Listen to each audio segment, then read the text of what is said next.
Zdravo svima i dobrodošli u još jednu epizodu u kojoj ću vam prikazati raketne napade kao i teritorijalne promjene koje imamo na frontu tokom posljednjih nekoliko dana.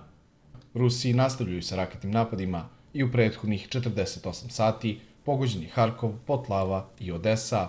U ovom raketnom napadu ponovo je pogođena luka gdje su uništena skladišta nafte.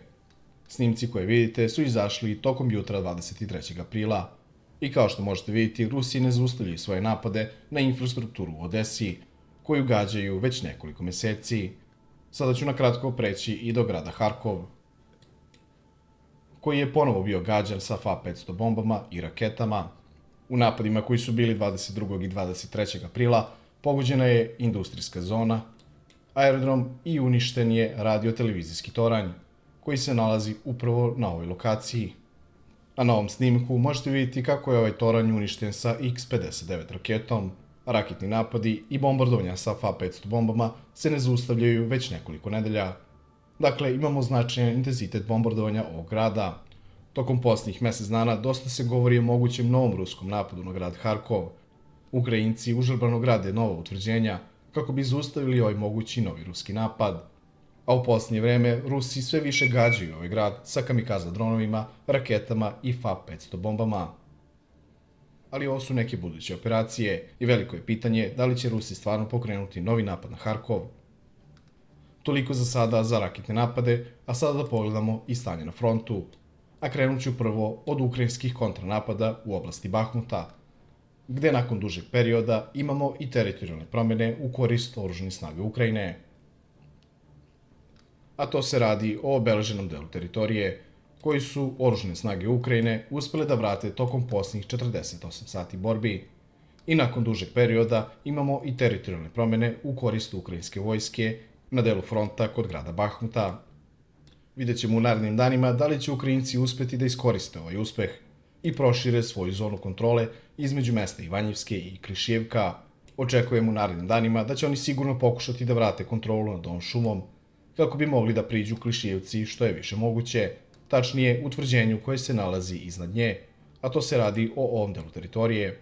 Moram da napomenem da su ova utvrđenja već nekoliko puta menjala stranu koja ih kontroliše, a to se radi o ovim rovovima koji se nalaze iznad Klišijevke.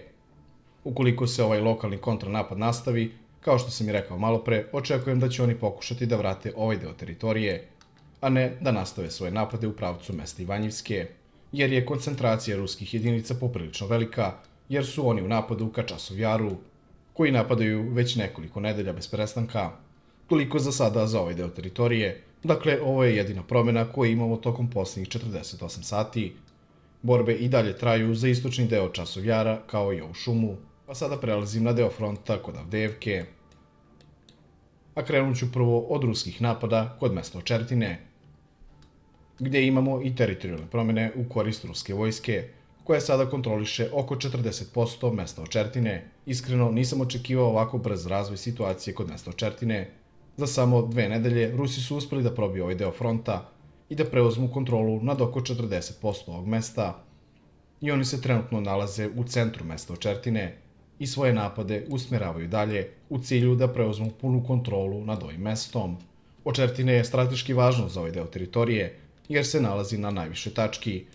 I kao što možete vidjeti, Rusi su uspjeli da preuzmu i mesto Novobahmutovka, koje je prešlo pod njihovu kontrolu tokom posljednjih 48 sati. A obeležio sam i teritorijalne promjene koje imamo tokom posljednja 2 dana borbi. Dakle, situacija se veoma brzo razvija u korist ruske vojske. Ukoliko oni uspiju da preuzmu punu kontrolu nad mestom Očertine, možemo očekivati razvoj situacije kao što smo imali na početku rata, dakle bitka za Popasnu, gdje su Rusi nakon preuzimanja strateški važne pozicije napravili ono što smo kasnije nazvali cvet Popasne, a to bi izgledalo da Rusi nastave svoje napade u svim pravcima, kao što smo imali nakon bitke za Popasnu.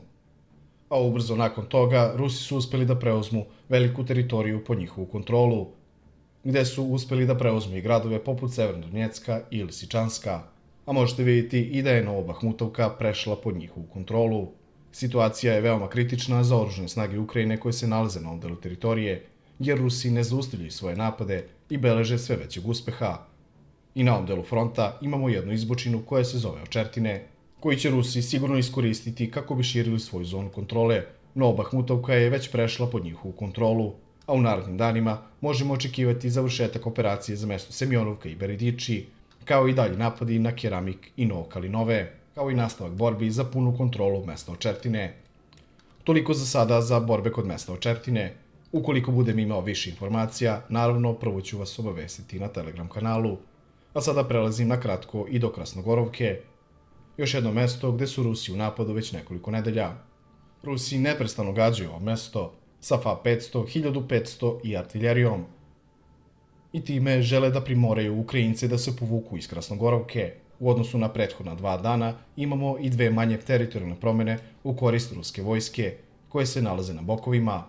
I možemo vidjeti da se Rusi sada nalaze na samo nekoliko stotina metara od industrijske zone koje se nalazi u centru ovog mesta. U narednim danima očekujem da će Rusi biti fokusirani na bokove ovog grada, tačnije da preuzmu ovaj deo teritorije pod svoju kontrolu, kako bi mogli da blokiraju još jedan deo ovog grada, odnosno ukrajinske logističke potrebe. Veoma teške borbe se vode za ovo mesto i Rusi nakon probijanja ukrajinske odbrane beleže sve veće teritorijalne promene u svoju korist. Takođe, moram da napomenem i branu kod Karlovke, koji su Ukrajinci u prethodnoj nedelji uspeli da obnove, međutim Rusi su ponovo bombardovali ovaj deo teritorije, tačnije ponovo je pogođena brana. Oni žele da nastave veliki pritisak na ukrajinsku logistiku na ovom delu fronta. Nakon što je brana uništena, poplava je došla sve do mesta Zorjane. I ponovnim uništenjem ove brane Rusi žele da održe ovaj pritisak kako bi ovaj deo teritorije bio poplavljen i onemogućio Ukrajincima da se kreću kao i da snabdevaju svoje jedinice. A kao što sam rekao i u prethodnoj epizodi, Novomihajlovka je sada pod punom kontrolom ruskih snaga, nakon 6 meseci dugih i teških borbi. Ovo mesto je sada u potpunosti srušeno zbog intenzivnog bombardovanja i Rusi sada svoj cilj usmeravaju ka mestu Paraskovivka i Konstantinovka, koji se već nekoliko nedelja konstantno bombarduju. Na Telegramu sam postavio nekoliko snimaka iz mesta Paraskovivka. Ono je već sada u potpunosti srušeno, kao i ovaj most koji se nalazi na ovom delu teritorije. On je srušen pre mesec dana. Osim toga, oni su započeli napade i između mesta Soldoke i Novomihajlovka, gde su iskoristili povlačenje ukrajinske vojske iz Novomihajlovke i preuzeli obeleženi deo teritorije pod svoju kontrolu. U narednim nedeljama možemo očekivati značajniju aktivaciju ruskih napada na bokovima kod Konstantinovke, kao i aktivaciju fronta kod mesta Pobjeda. A očekujem da će Rusi nastaviti sa svojom taktikom i na ovom delu fronta, odnosno da će pokušati da opkole Konstantinovku iz 2 pravca, preseku logističke puteve, a zatim i započnu sa kopnenim napadima. Ovo je taktika koju Rusi koriste poprilično uspešno, gde prvo preuzmu kontrolu nad bokovima i uzvišenjima koje se nalaze oko nekog mesta, preseku logističke puteve, a zatim i započnu kopnene napade. Ali ovo su neke buduće operacije. Rusi prvo moraju da skrate liniju fronta i preuzmu mesto Paraskovivka pod svoju kontrolu. Toliko od mene za danas. Ukoliko vam se svidela epizoda, pretplatite se na kanal, komentarišite, podelite snimak. Hvala svima na gledanju, a mi se vidimo u sledećoj epizodi.